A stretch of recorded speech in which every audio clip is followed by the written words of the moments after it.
Hi guys, thanks for tuning into my video about my self-building experience, and hopefully this can be some sort of help to you. Whenever I started self-building with my wife 4 years ago, and when I say self-build, I mean we hire specific people for specific things, and we didn't get a mortgage. We went through it the hard way in the hopes that one day we might have a house mortgage free when we're still young. So yeah, we'll give you a wee idea of what all was involved and all that. But three wee rules I learned was to do my research. It's very stressful having to research and sit there and look through pages and different things, go to different shows. Totally worth it in the end, but the start is very frustrating. But please do it. Second is have a reasonable budget. At the start, what we did, we had a budget of, we thought 60,000 quid would get us into the house. Well, I'm originally from the north, so I priced it at 60,000 sterling. In euros, that'd probably be about 80,000 euros, something like that. Nowhere near. So far, we've spent about 130,000 euros. So, yeah, budget reasonably. I had no idea what things cost. So it's very important that you budget and you research what things cost. And whenever, third rule, whenever you're getting a price of anybody, get three prices. Price three different people for materials and for services. It's just, some people will price you dear, some people will price you cheap, and some people will price you just reasonably. The dear ones might be sticking the arm in, the cheap ones might rush through the job, and the boys that are doing the honest day's work might be the ones in the middle. You never know. So it's always good to get three prices and try and get recommendations from people that can vouch for them. For instance, when we got this house priced for painting, one boy quoted us £2,000 or 2,000 euros, was it? No, it was 2,000 sterling. He was a fella from the north, but he was working down south, and I just worked in sterling to make it handy for me to figure out. So 2,000 sterling, what's that the euro rate's about 0.71. So you're talking about 2,500 euros that would have cost, and I thought that was ridiculous. So there's another fella now, and he quoted 600 quid for the painting off it. So you're talking about 800 euros, massive difference. So I went with the boy at 800, and the house is painted and it's fine. So always make sure you get two or three prices.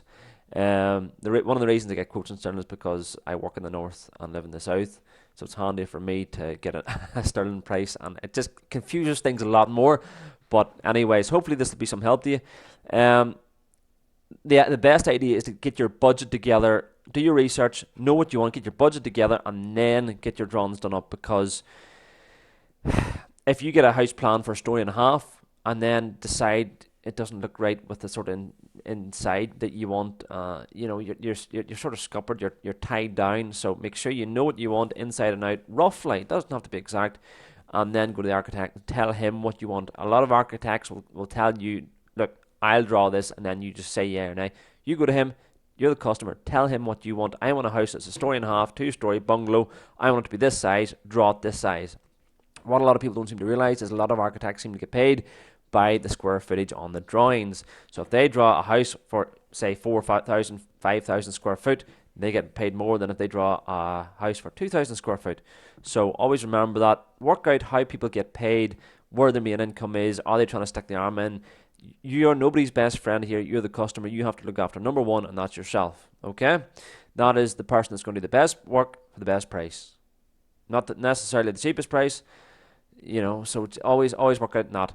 I know I'm rambling a wee bit here in the first video, but I'm going to do a couple of videos specifics about things like this. The website I have up here in front of us is Self Build and Improve Show. Going to these shows I found hugely frustrating. Going to them, when I was at them, I learned a lot. There's everything added from roofline suppliers, fake grass suppliers. I'm closing my eyes because I'm trying to remember. There's windows, there's stoves, there's everything under the sun. The one I went to was in Northern Ireland. There's plenty in the south of Ireland, and everywhere. You have the self-build and improve your home show. There's the love your home show. There's two or three of these shows on every year, and going to these will get you some real research and also some discounts possibly. There was an architect at the stand whenever I was there in my work, Fascia Soft and Gutter. I think I can't remember. The place I work at does roofline, which is very lit with regards to building. So I did, when I'm saying I knew nothing about building, I knew how to put gutters on the house. I didn't do it myself. Everything else, nothing. Didn't know anything about the roofs, didn't know anything about the walls, the electrics, the plumbing, nothing. So really I'm a novice. But when I went to this show, there's a guy there who's an architect who's offering discounts. discount vouchers. So it's a good opportunity to go to these shows, possibly to get discounts on. And whenever you're building your house, saving every penny is important. So yeah, that's how I've got on. I'll maybe show you some pictures in the next lack of videos of how we have got on, if I still have them. Different things we've done, should have done, didn't do. Places we went for different things. And yeah, it is good. You get what you want, but you need to have patience. We lived in a caravan, like I say, for 4 years. No kids, thankfully. Then, because living in a caravan with kids would have been stressful. Some people rent when they self-build. I find it a lot cheaper just to buy a cheap caravan, and move into that for a few years. A couple of electric heaters, because I don't like gas heaters because of the dead thing. So yeah, there's ways and means for you to save money.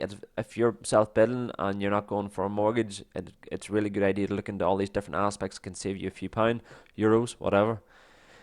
And that's really it. By going for a caravan, you'll save on rent. I think rent's what, 500-600 quid a month. Oh, yeah, 500-600 quid a month, isn't it? Yeah. So you think you're saving that every month? That's six grand a year, is it? No, it could be. Hold on, I do my sums here. Say it's 500 quid a month times 12, 6 grand a year. 6 grand a year. You say you're doing your self build over 3 years. There's 18,000. And that could put a kitchen into your house, a good kitchen. So think of it that way. Anyways, that's my rant over. I've been long enough holding you back. Get stuck into your research, and I'll hopefully bring you a couple of videos shortly about different aspects of it that I've been looking at and learned from my mistakes. Yeah, so thanks for watching. Hopefully this has been helpful to you. Hopefully I haven't rambled and bored you half to death. And yeah, get in contact with how you're getting on, and if there's anything I can do to help or encourage, get in touch. So there you go. Thanks for watching, and all the best. Bye.